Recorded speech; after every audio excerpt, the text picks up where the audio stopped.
ये विपद मोटरिया ये चाहू से तरफ से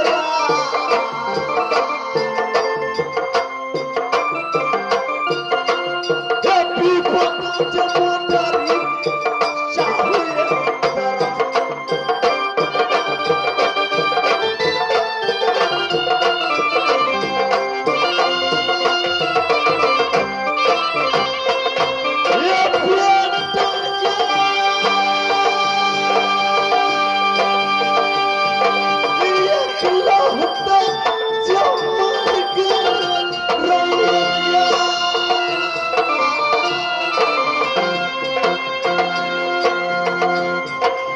ये तरफ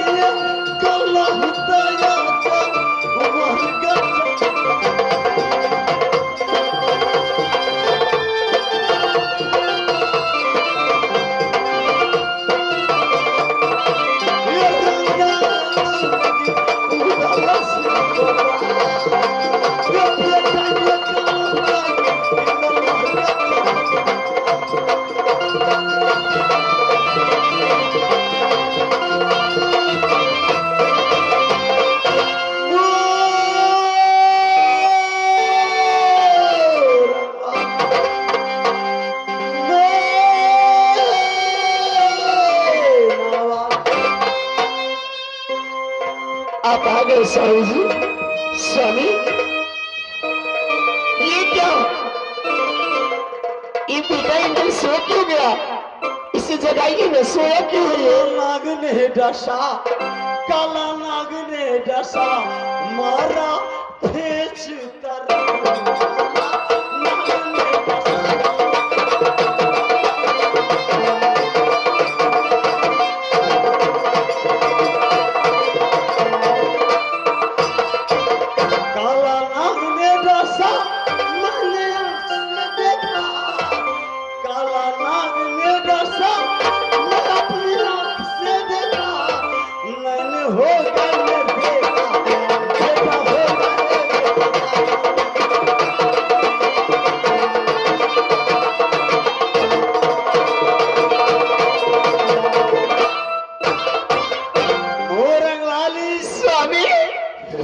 को खोजने मैंने गया तो काला नाग को मैंने देखा, मेरा बेटा को डसकर फूल का डाल पर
बेटा एकला होता इंदर रोहित बन गया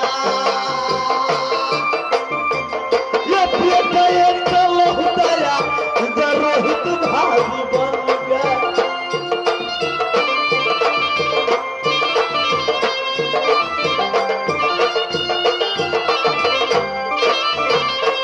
ये जैसे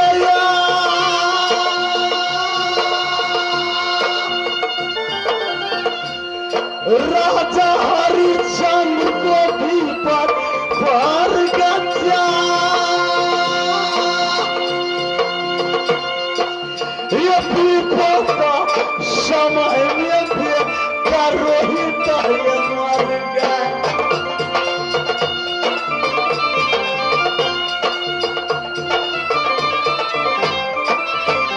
जैसे नागा रोहित को डसा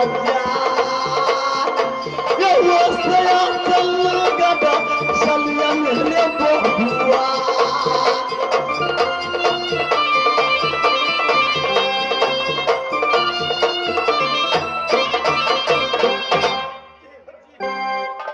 ये बात हो नहीं सकती।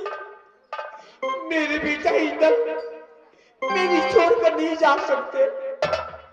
रे बबुआ यही सुना देना इंदर पियता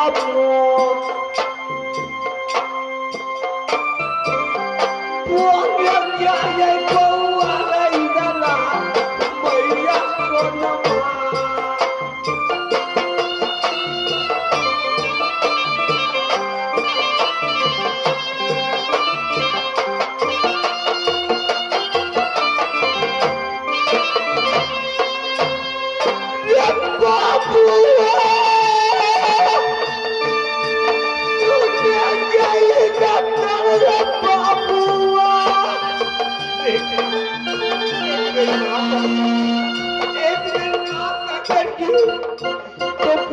बेटा मैं माँ का कलेजा ठंडा हो जाएगी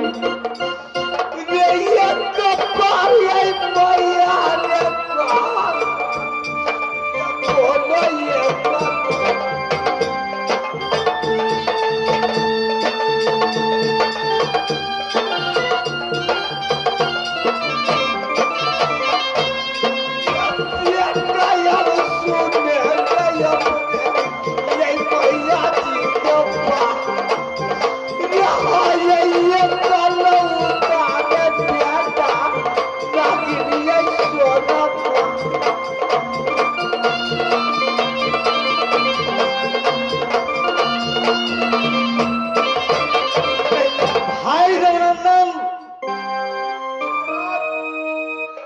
भैया मेरा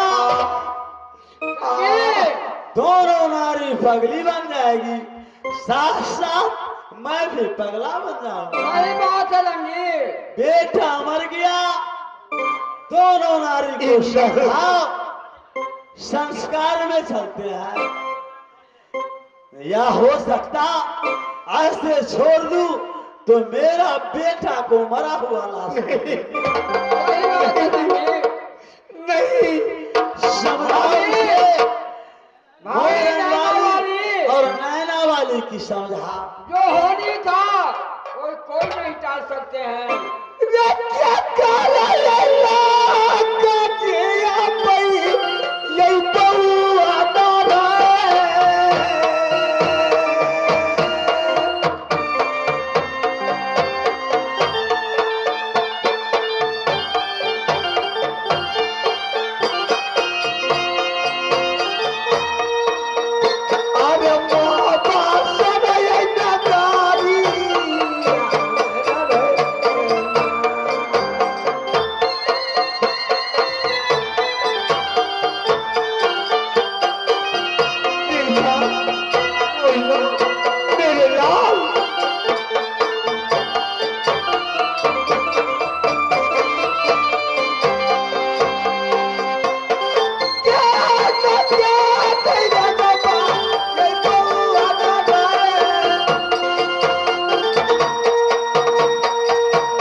ये कब्बा राम से आया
संभारेगी इसे, संभारेगी दुल्हन।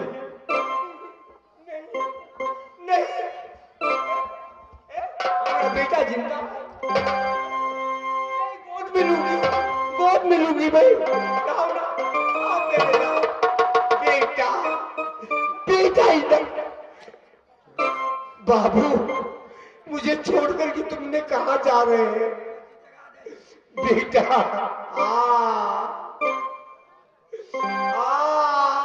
सुगनमा वही है फरार कहिया जय है सुगनमा।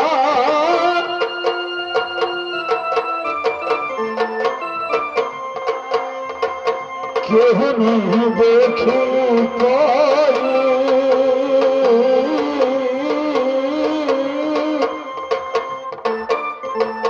क्यों नहीं देखी पाई क्यों नहीं देखी पाई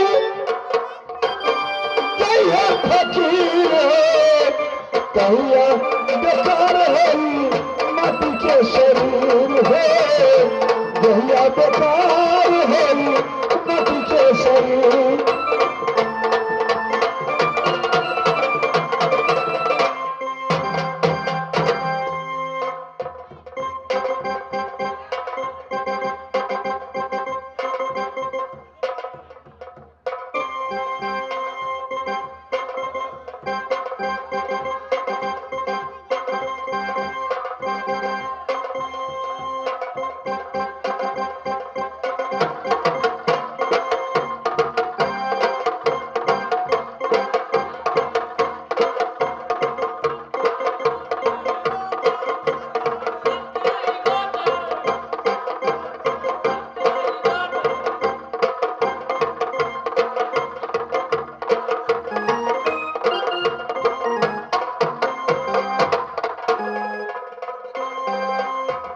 हेलो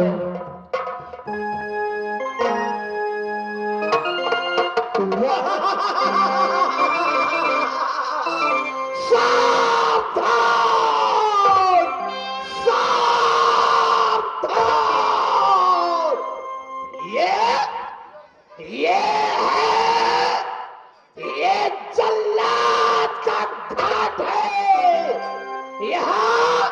यहाँ मैं लाश चला रहा हूँ। मैं यहाँ इतना लाश, एक दिन में हजारों लाश यहाँ जलते हैं, लेकिन यहाँ गजरिया गांव में मुझे या जल्लाद का कोई आदरमान नहीं हुआ है। यहाँ जल्लाद लाश जलाता है दारू के सहारा से। कोई जल्लाद यहाँ लाश जलाने के लिए स्वीकार काम नहीं किया था। ये जगेसर जल्लाद है जो लाश चला रहा है। वह दारू के सहारे से दारू नहीं मिल रहा है मुझे दारू नहीं मिल रहा है।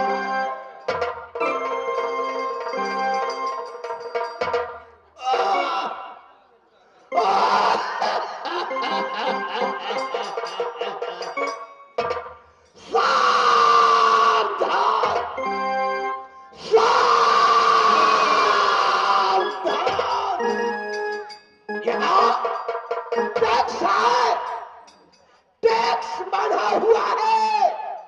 जो यहाँ टैक्स उठाएगा वह लाश जलाएगा।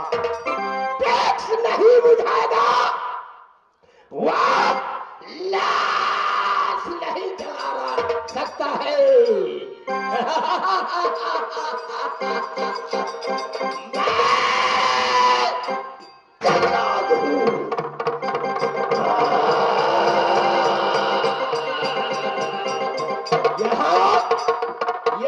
घाट में मैं दारू का सहारा से जीता हूँ। दारू का सहारा से मैं जीता हूँ। दारू भाई चंडाल कौन हो? एक आंवला। कौन आंवला हो तुम?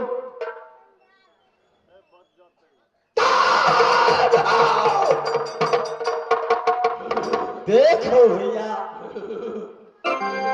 समय भरने के बाद ब्रह्मा भी नहीं पहचाना। जैसे राजा हरिश्चंद्र को विपद पड़ा तो संकट काल में रोहित को काला नाग डस दिया। उसी तरह आज मेरे सर के ऊपर में विपद पड़ा। अच्छा इस विपद में मेरा बेटा को नाग डस दिया। संस्कार करने श्मशान में आया। क्या हुआ है? एक बालक को संस्कार देना है। बोलो बोलो हरि यादव भैया बोलो बोलो। संस्कार यहाँ बेटा का संस्कार देने आए हो।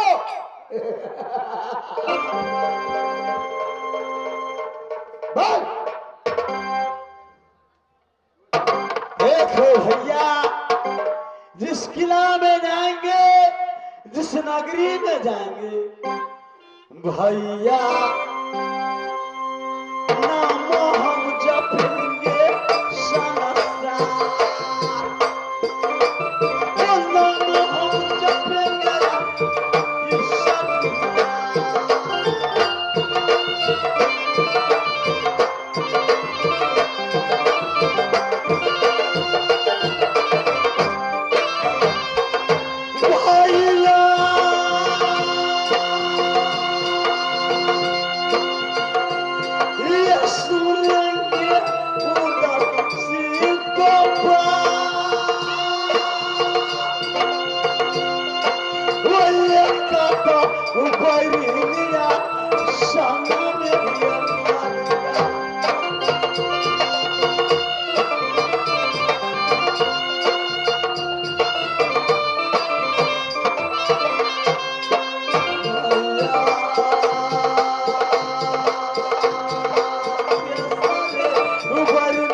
नहीं मालूम है। यहाँ जलावन से जलाओगे तो 1051 रुपया होगा दूध है। अगर लाइन पर जलाओगे तो 1551 रुपया यहाँ का दस्तूर है। देखो भैया और सुनो, सवा हाथ कफन का कपड़ा यहाँ दस्तूर है या घटवार हूं मैं? तब लाश चलेगा, नहीं तो कहाँ लाश? रुक जाओ भैया, रुक जाओ।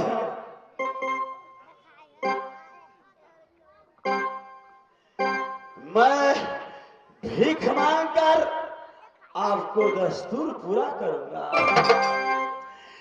ये भैया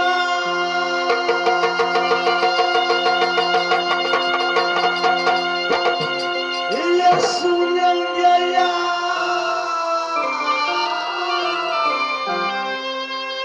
गजरिया के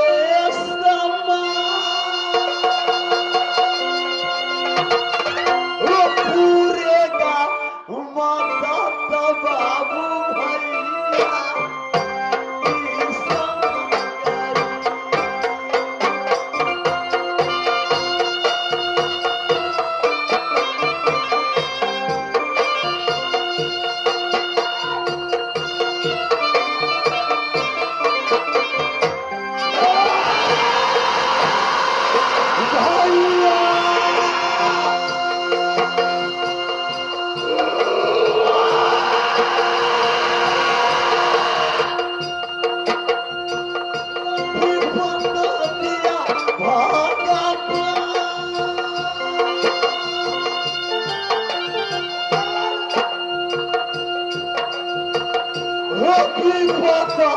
मोटरिया भादरिया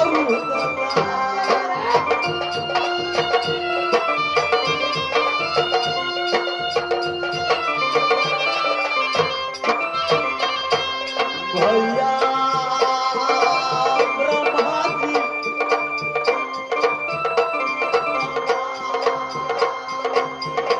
वो छोटिया मरंग में जब ब्रह्मा जी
स्वामी।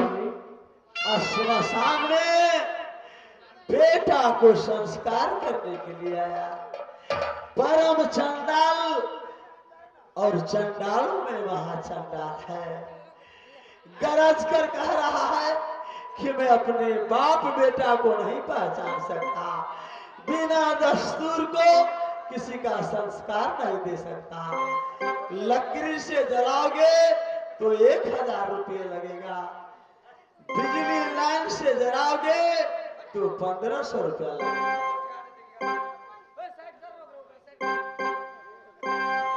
साथ साथ कफन का कपड़ा 1.25 हाथ चाहिए।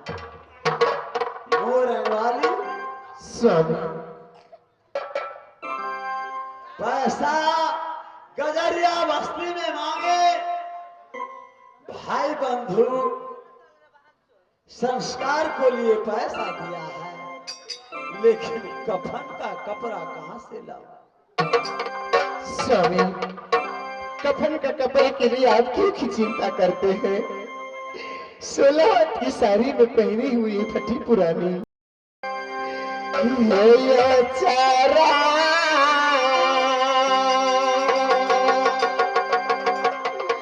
के पारी हम बलामुआ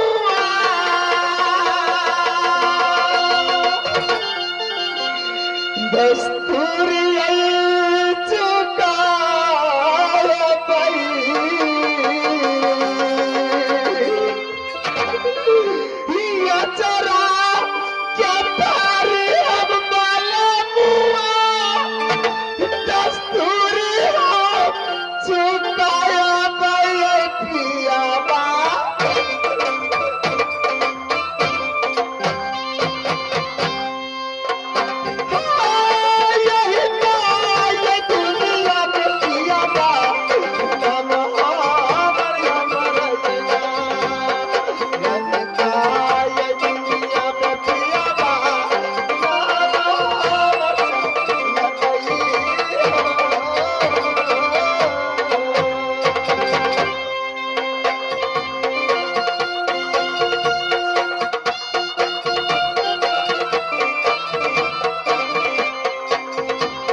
संस्कार नहीं करेगा ये चंडाल। मैं अपनी आंचल फाड़ कर दे रही हूँ।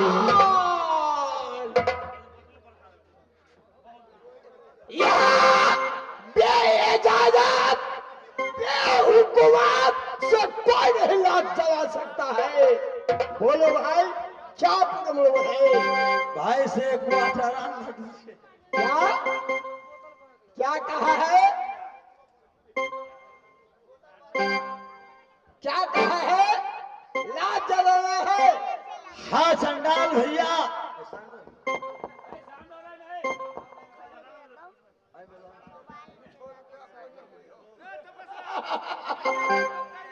सावधान सावधान।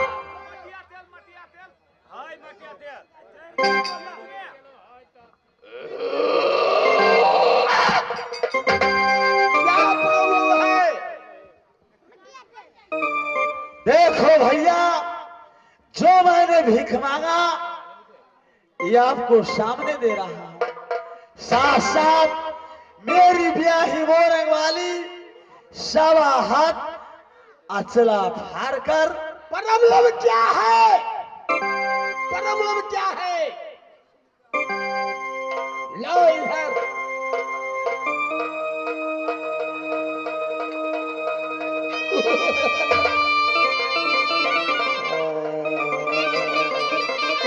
लाश जलाना है? कहाँ है लाश? लाश कहाँ है? सामने रखा है। सामने लाश रखा है। सामने लाश को रखा है। मेरे सामने लाश नहीं है। कैसे मैं चलो भैया डेरा। लाश जलाते जलाते मैं थक गया हूँ। यहाँ या घाट पर मैं दारू के सहारा से जीता हूँ और लाश जलाता हूँ। मैं जल्लाद हूँ, लेकिन तुम लोग इतनी कलप रहे हो और नहीं नहीं, यह घाट का दस्तूर जो है वह मुझे चाहिए। नहीं तो अपने बाप को, हमारे बाप क्यों नहीं मर जाए, उनको नहीं चिन्हूंगा मैं। हमारे बेटा क्यों नहीं मर जाए, मैं उसी का मैं नहीं चिन्हूंगा। यह दस्तूर सरकारी दस्तूर है। 551 रुपया और 1 बोतल दारू। लाओ। दोनों मिल गया है भैया। दारू सामने रखा है।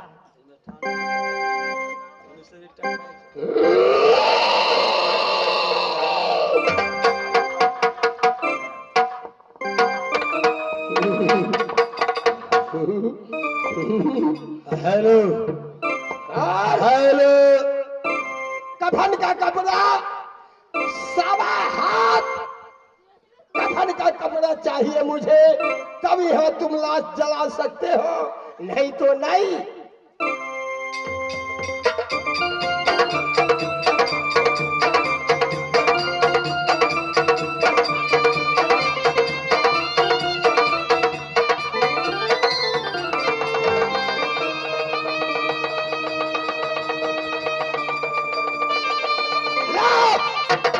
लाश के यहाँ लाओ।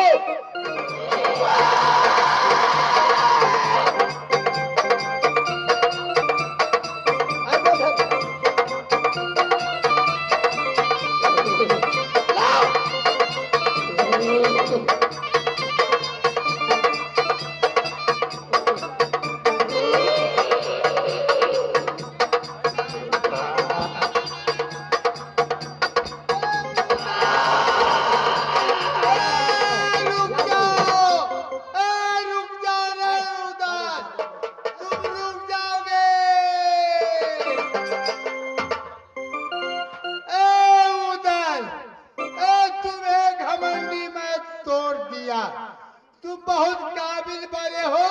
तुम मुझे पूछ के नहीं राजमहल से निकला, मुझे क्या कि तुम चल दिया और तुम्हें घमंड में तोड़ के नहीं।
में जो जाके दूर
सुन लो मेरी बात। अरे इंदल मारा नहीं है, तुम्हें चांस मैं दिया है कि मैं देखती हूँ उधर क्या बोल रहे हैं। उधर है नागिन, बोलोगे? तुम्हारी कारण मेरा बेटा मारा गया। मैंने सोचा कि कितना दिन हो गया पूजा किए दुर्गा की, फूल लोर कर लाता हूँ, तुम्हारे मंदिर में जाकर पूजा करूंगा। मेरे बेटा मुझसे बोला कि चाचा जी मैं फूल तोड़ कर लाऊंगा देवी मंदिर में। अरे तुम कैसे नगिनिया बनकर कैसा तुम जा पूजा से पुतला दोनों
तुम जब राजमहोबा से निकला तो नहीं पूछा, लाल बाग में जंगल में फूलने लगे इंदल के भेजा।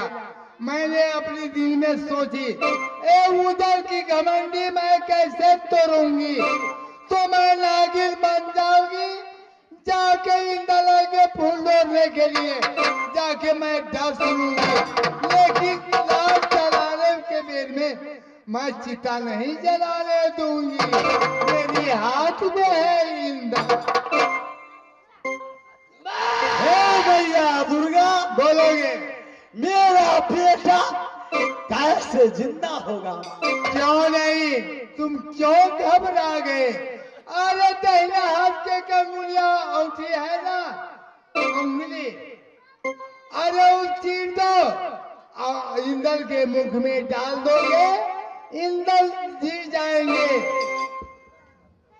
मोरंग वाली, हे ब्याही मोरंग वाली, सामने आएगी दुल्हन, सामने आएगी।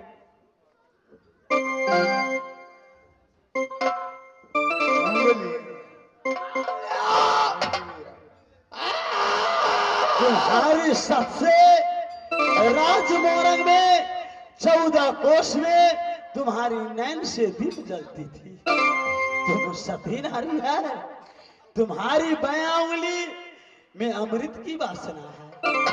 ला लाऊ से मैं चीर देता हूँ, मेरे बेटा इंद्र के मुख में डाल दो। बेटा इंद्र जिंदा है। रे यो गुली दे चिड़िया बरदला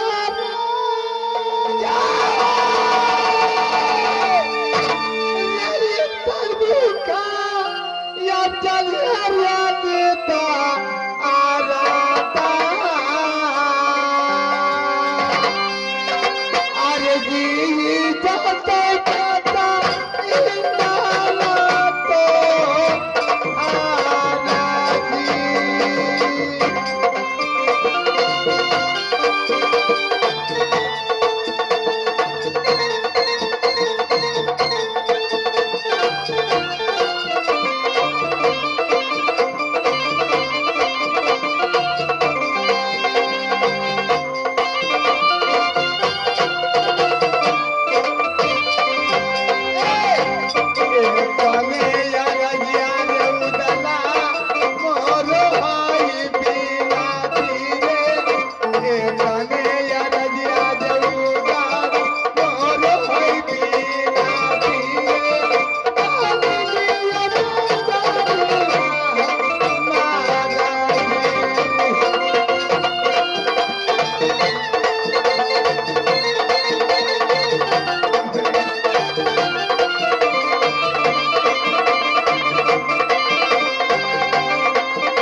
स्वामी, अगर मेरी अंगुली चीरने से, मेरे खून डालने से उसके मुंह में बेटा इंद्र अगर जिंदा हो सकता है, तो उसके लिए मैं अगर प्राण भी दे दूं तो मुझे अविनाश कैसे है, होगा?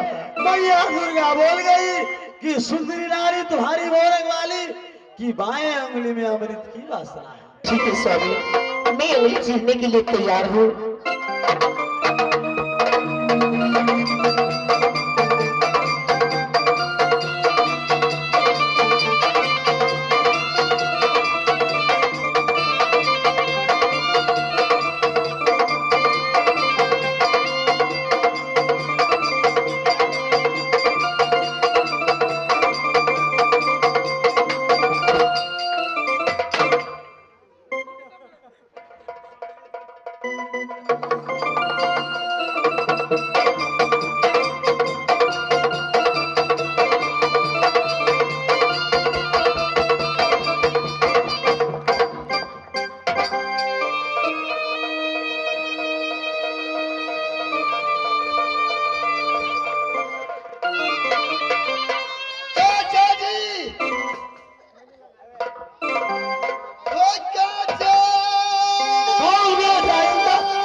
सो गया था।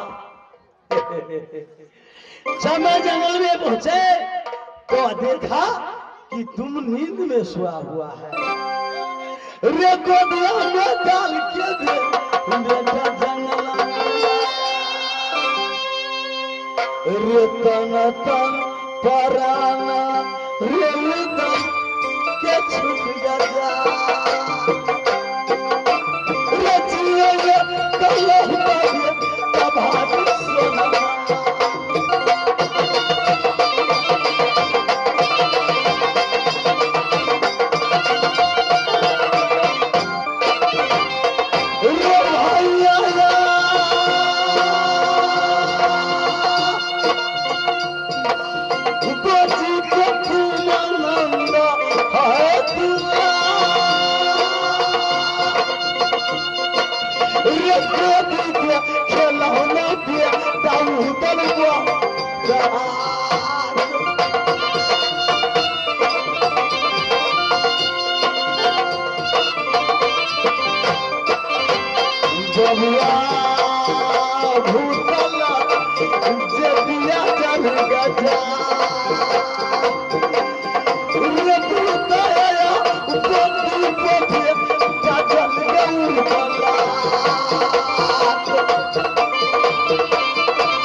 हाँ दोस्तों, तो हम यहाँ से खेल समाप्त करते हैं।